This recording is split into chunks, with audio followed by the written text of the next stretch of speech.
Hi guys, අද මම ඔයාලට කියලා දෙන්න PC එකේ මෙන්න මේ වගේ ආකාරයකට මේ Chrome එකේ මේ ඉස්සරහට ෆොටෝ එකක් දාගන්න විදියයි. අපි මුලින්ම යන්න ඕනේ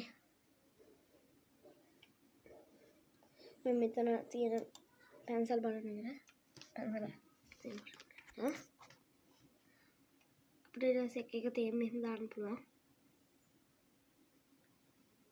මේ chain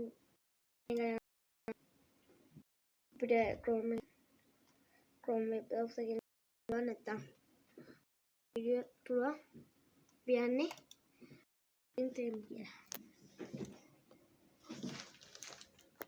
ඔයගොල්ලෝට මේ බලා ගන්න පුළුවන්.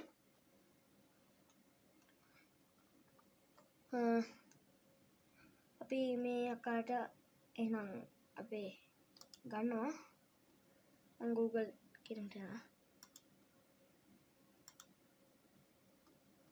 ඉතින් අපිට අවශ්‍ය ෆොටෝ එක දාන්න පුළුවන්. ඊට පස්සේ open බටන් එක ක්ලික් කරන්න ඕනේ. ඒක ක්ලෝස් කරගත්තාම මේ අකාට ගන්නවා. අපි ප්‍රස්